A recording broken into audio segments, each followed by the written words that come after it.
1972년 9월 28일 아침, 춘천시 주택가 논둑에서 한 소녀가 죽은 채 발견됐습니다. 바지와 속옷이 벗겨진 채였고 그 옆엔 소녀의 주황색 슬리퍼가 가지런히 놓여 있었습니다. 소녀의 나이는 11살. 사람들은 이 사건을 파출소장 딸 강간살인 사건이라고 불렀습니다.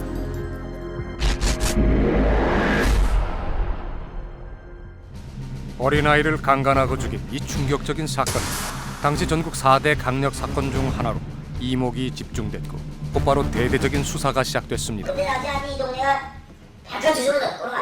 약간 주저앉아가지고서 우리 또래고 조금 밑에 또래들이고 우리 선배들이고 경찰서에 안 끌려간 사람이 없어요. 다 끌려갔다고. 이 동네 젊은 사람들은.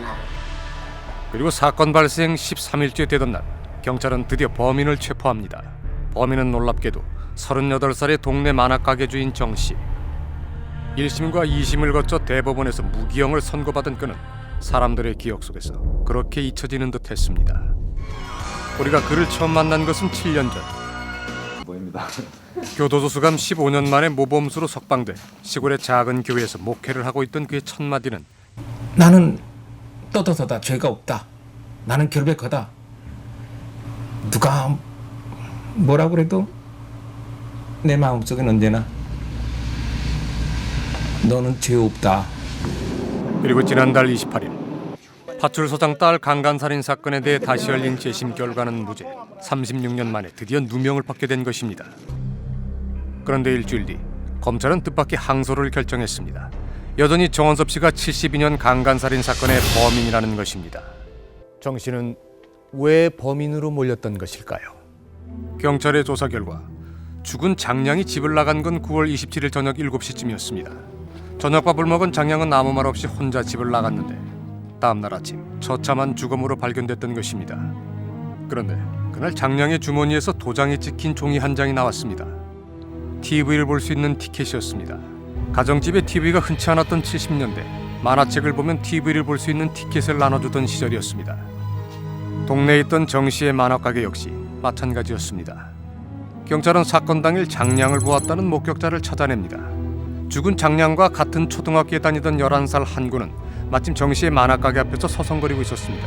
그때 멀리서 장량이 중학생 2명과 함께 만화가게 쪽으로 걸어오는 모습이 보였습니다. 한군의 진술로 그날 저녁 장량은 정 씨 만화가게로 TV를 보러 간 것으로 밝혀졌습니다. 그렇다면 어떻게 사건 현장까지 가게 된 것일까? 현장에서 발견된 검은색 접는 빗과 하늘색 연필 한 자로 경찰은 이것이 범인이 남기고 간 단서라고 했습니다. 경찰에 불려간 사람은 만화가게에서 일한 적이 있던 18살 김양. 그녀는 만화가게에 있던 검은색 접는 빗을 자신이 썼는데 어느 날 주인 정 씨가 그 빗을 가져가 돌려주지 않았다고 했습니다. 더욱 충격적인 것은 정 씨의 아들 정군의 진술이었습니다. 정군은 친구들과 연필 따먹기를 해 새연필 2자루를 딴 적이 있다고 했습니다. 그 뒤 아버지 정 씨가 연필 한 자루를 집어가 가게에서 장부를 적는 데 사용했다는 것입니다. 또 다른 증언자는 이웃집에 살던 34살 이 씨였습니다. 사건 일주일 뒤인 10월 5일 그녀는 산후조리 중인 정 씨의 아내 대신 정 씨 집 빨래를 해줬습니다. 이 씨는 빨래를 할 때 정 씨의 옷에서 핏자국 같은 것을 봤다고 진술했습니다. 게다가 정 씨가 범인일 것이라는 심증을 굳히기 위한 충격적인 고발이 있었습니다. 만화가게에 드나들던 14살 이양이 정 씨에게 성추행을 당했다는 것입니다. 장량이 죽은 지 13일째 되던 날 정 씨는 결국 모든 범행을 자백했습니다. 사건 당일 술을 마시고 저녁 늦게 만화가게로 갔던 정 씨. 때마침 가게에 온 장량을 문 앞에서 만났습니다. 정 씨는 TV가 고장나 잘 보이지 않는다며 다른 가게에 가서 TV를 구경하자고 했습니다. 그러나 논둑에 다다랐을 때 범행은 시작됐고 몸부림치는 장량의 입을 틀어막는 사이 장량은 이미 기절한 듯 했습니다. 하지만 의식을 되찾은 장량의 비명소리에 그만 목을 누르고만 정 씨. 정신을 차렸을 때 장량은 이미 숨이 끊어진 뒤였습니다.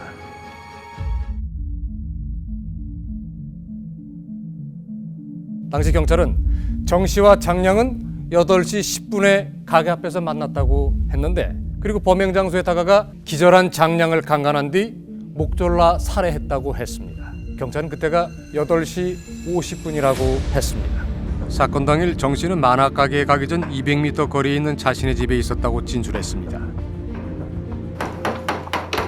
정 씨는 이날 오후부터 목수들을 불러 가게를 수리하기 시작했는데 작업은 해가 질 때까지 계속됐습니다. 7시 무렵 정 씨는 일을 중단하고 오후 내내 고생한 목수들을 대접하기 위해 술을 마시기 시작했습니다. 그런데 이때 또 한 사람이 등장합니다. 정 씨에게 빌려준 돈 2만 원을 받으러 온 송여인입니다. 그녀가 온 뒤에도 목수들은 가게에 좀 더 머물며 막걸리 2대를 마셨는데 그들이 가게를 나선 시간은 저녁 7시 30분쯤. 정 씨는 송여인과 다시 술을 마시며 얘기를 나눴습니다. 그런데 바로 이때부터 경찰과 정 씨의 주장이 크게 엇갈리기 시작합니다. 정 씨는 송여인이 집을 떠난 시간이 9시 이후라고 했습니다. 만화가게에 가보라는 아내와 말다툼을 한 정 씨가 집을 나선 것은 10분 뒤. 가게에 도착했을 때 TV에서는 축구 중계를 마치는 아나운서의 목소리가 들렸다고 합니다. 그날 한국과 미얀마의 축구 중계 방송이 끝난 것은 9시 30분경이었습니다. 정 씨의 주장대로라면 장량이 살해된 8시 50분, 그는 범행 현장에 갈 수 없었던 것입니다. 그런데 경찰의 수사 기록에는 송여인이 정 씨의 집을 떠난 시간이 8시라고 기록돼 있습니다. 9시와 8시, 송여인의 진실은 과연 어느 쪽이었을까? 정 씨의 알리바이를 풀기 위해 우리는 송여인을 찾아 나섰습니다. 다행히도 그녀는 당시 일을 기억하고 있었습니다. 9시 땡소리. 그때 왜 그렇게 되냐면 거기를 갔다가 그때 지나면 차가 없어요. 걸어와야 돼요. 송 씨는 36년 전에도 경찰에게 똑같은 얘기를 했다고 합니다. 하지만 경찰은 거짓말하지 말라며 손을 끌어가 강제로 조서에 지장을 찍게 했다는 것입니다. 송 씨는 법정에서도 9시라고 증언을 했습니다.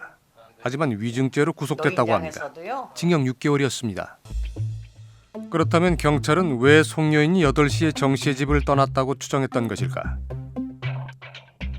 그것은 국과수에서 보내온 장량의 사망 추정 시간 때문이었습니다. 장량의 사체는 발견된 날 오후 곧바로 부검에 들어갔습니다. 그날 윗속에 있던 내용물 50cc가 국과수로 보내졌는데 며칠 후 도착한 감정 결과 위 내용물에서 밀가루 음식이 발견됐다고 했고 사망 추정 시간은 식후 1시간에서 2시간이라고 했습니다. 장량의 어머니는 장량이 죽던 날 7시쯤 김치와 밥, 칼국수를 저녁으로 먹었다고 했습니다. 그러니까 장량은 오후 8시에서 9시 사이 사망한 것이고 경찰이 주장한 8시 50분은 아슬아슬하게 이 범위에 들어가게 됩니다. 그런데 부검의의 의견은 달랐습니다. 감정서엔 내용물이 김치, 밥, 국수라고 정확히 기록돼 있습니다. 부검의사 감정에 따르면 장량은 7시 30분에서 50분 사이에 사망했다는 것입니다. 같은 내용물을 가지고 대체 왜 이런 의견차가 생겼던 것일까? 우리는 사건 당시 사망 시간을 1시간에서 2시간으로 추정했던 국과수 감정인을 만났습니다. 그는 왜 밥과 국수를 밀가루 음식이라고만 표현했을까? 직접 위를 절개해가지고 내용물 봐가지고 밥이니 국수니겠지만 저희한테 보낸 거는 거기 50시 정도 갖다 보냈을 때 밥이니 국수니 우리가 분간할 수 없어서 그냥 밀가루를 한 거죠. 반복이 됐기 때문에. 그리고 또 오는 기간 동안 또 소화가 됐을 거 아니에요. 그 기간이 있어가지고 이미 소화액이 혼합돼 있기 때문에. 네. 만약 사건 현장인 춘천에서는 국수와 밥알이 정확하게 보였는데 서울의 국과수에 도착할 때까지 하루 정도 걸렸다면 어떻게 결론 내릴지 물었습니다. 밥알 국수 같은 게 있게 되면은 1시간 됐나봐. 3시간 명령적으로 1시간 정도. 만약 사망 추정 시간이 7시 30분에서 50분 사이라는 부검 결과가 검토됐다면 그물의 목수와 함께 있던 정 씨의 알리바이는 더 분명해졌을 것입니다. 그런데 증언을 하거나 증언으로 출두하라는 연락을 받은 적이 없습니다. 한 번도 없으시고. 예, 당연히 그 재판이 있으면 부검의 소견을 들어보는 것이 순서일 걸로 생각하는데 부검의 소견을 들어보지 않았다는 것은 좀 이상하게 생각했습니다. 만약 정 씨의 알리바이가 확실한 것이라면 그를 범인으로 믿어 의심치 않게 했던 여러 가지 증언 대체 어떻게 된 것일까? 우리는 당시의 증인들을 한 명씩 찾아 나섰습니다. 당시 11살 초등학교 4학년이던 한군, 사건 당일 장량이 정 씨의 만화 가게에 가는 걸 봤다고 증언했던 그는 우리가 찾아갔을 때 뜻밖의 얘기를 털어놨습니다. 당시 나이 어린 한군을 상대로 경찰이 유도 신문을 했다는 것입니다. 근데 그건 뭐 이치상으로 봐도 그렇지 않다. 그게 이제 언덕백에 이렇게 지고 저거 올라오는 거 보고 난 이쪽으로 가면 만화가게 들어갔는데 어떻게 하느냐 내가. 더군다나 장량의 주머니에서 나온 TV 티켓은 정신의 가게 것이 아니었습니다. 그것은 장량의 집에서 학교로 가는 길에 위치한 다른 만화가게 것으로 밝혀졌습니다. 그렇다면 범인이 현장에 남기고 갔다는 빚은 어떻게 된 것일까? 만화가게에서 일했던 김양은 그 빚이 주인 정 씨가 쓰던 것이라고 진술했습니다. 당시 나이 18살, 만화가게 종업원이었던 김 씨. 그때 사건을 기억하고 싶지 않다던 그녀는 어렵게 취재에 응해줬습니다. 다섯 여섯 명 정도가 그렇죠. 날 하나를 딱 가운데다 놓고 이렇게 이제 주위를 이렇게 돌아 앉은 게 다 막 머리채 탁 때리고 한 옆에서 자꾸 흔들고. 대여섯 명이서. 그렇지. 그 상황에서는 죽였다 그러면 죽인 거 봤다 그러라 그러면 봤다 그럴 수밖에 없는 거예요. 그거는. 결국 김 씨는 빚이 주인 아저씨 것이라는 말을 하고 7일 만에야 집에 돌아올 수 있었다고 합니다. 김 씨도 속녀인처럼 법정에서 진실을 말했습니다. 하지만 18살 소녀는 바로 그날 위증죄로 구속됐습니다. 징역 8개월이었습니다. 무엇보다도 정 씨가 범인이 된 가장 결정적인 이유는 옷에 묻은 핏자국 때문이었습니다. 당시 정 씨 집 빨래를 해줬다는 이 씨. 그런데 이 씨는 경찰서에서 자신이 빤 옷을 보고 깜짝 놀랐다고 합니다. 정말 빤스 앞에 이렇게 붉은 것도 아니야. 아주 짙은 자국이에요. 아주머님이 빠실 때는 그런 자국 남은 거는 없었다. 없었어요. 당시엔 동네 철조망에 빨래를 널었기 때문에 핏자국 남은 속옷을 넣는 건 상상도 할 수 없었다는 것입니다. 국과수 감정 결과 옷에 묻은 핏자국은 사람의 혈흔이었습니다.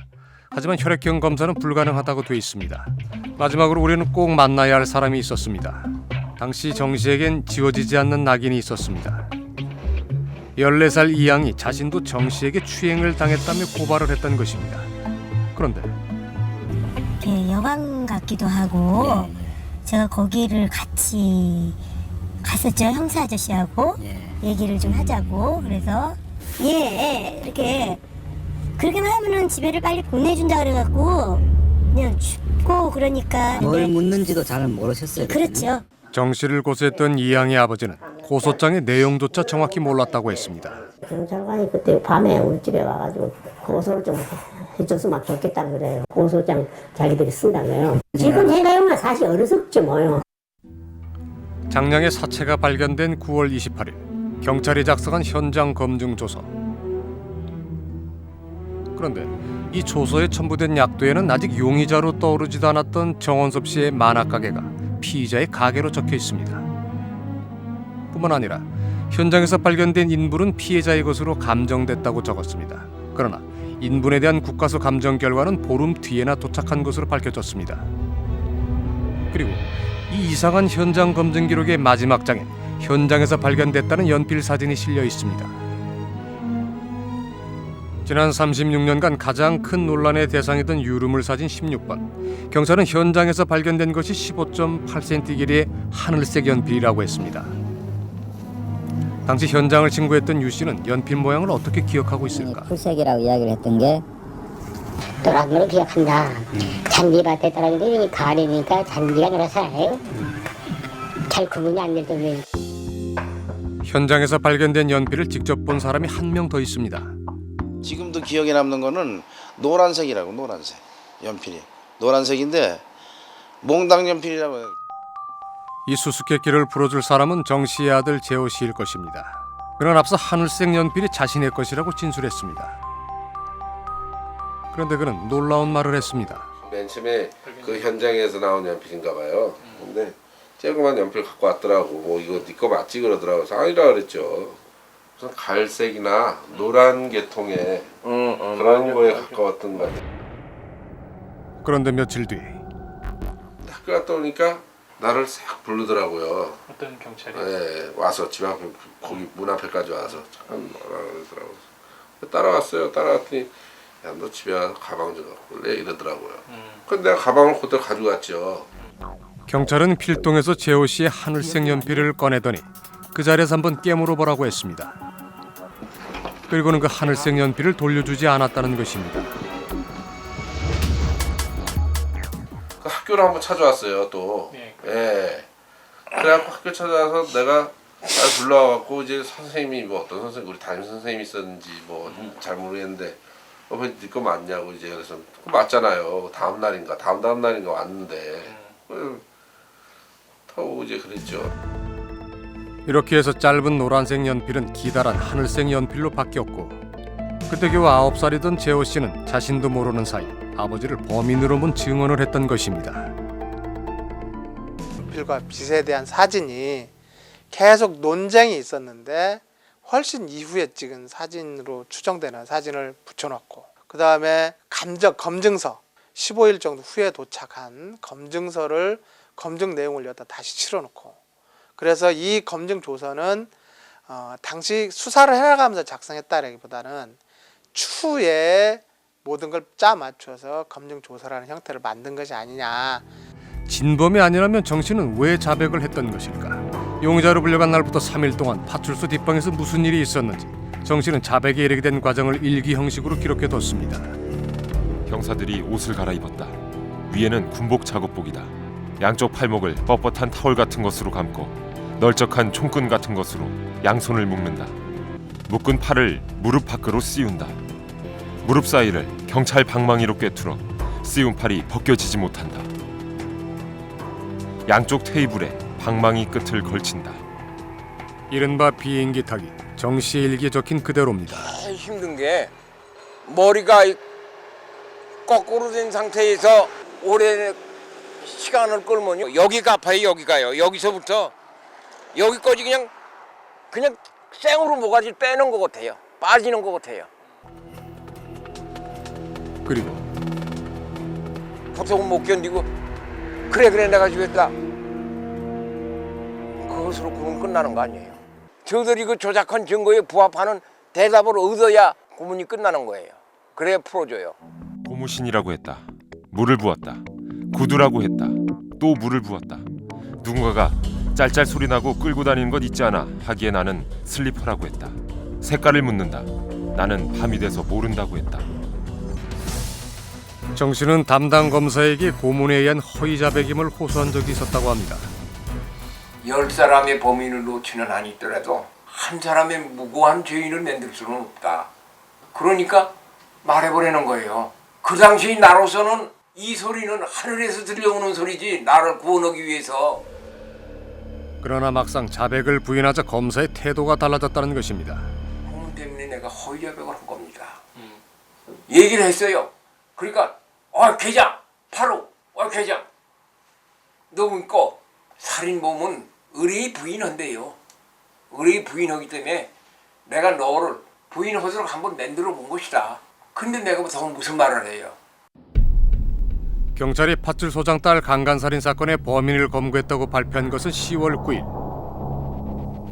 이날은 내무부 장관이 전국 4대 강력 사건에 대해 10일 안에 해결하지 못하면 문책하겠다고 못 박았던 기한을 하루 앞둔 날이었습니다. 글쎄 그래서 그게 참 어떻게 건거령 바로 전날 그게 잡히느냐 얘기야. 그리고 며칠 뒤 비상계엄령이 내려지고 10월 유신이 선포됐습니다. 곧이어 대법원에서도 범죄자들에 대한 엄중 처벌을 지시했습니다. 정 씨의 재판은 이런 분위기 속에서 시작된 것입니다. 2008년 재심 재판부는 결국 36년 전 정 씨의 자백을 허위 자백으로 결론 내렸습니다. 수사 과정에서 수사 담당 경찰관들이 폭행, 협박, 회유, 기타 어떤 가혹 행위를 했다는 정황이 밝혀진 것이죠. 또 강압적이고 무리한 수사가 이루어지고 그 수사를 통해서 체득된 증거들은 증거 능력을 인정할 수 없기 때문에 결국 유죄 인정 증거가 없어서 무죄를 선고했다고 보시면 되겠습니다.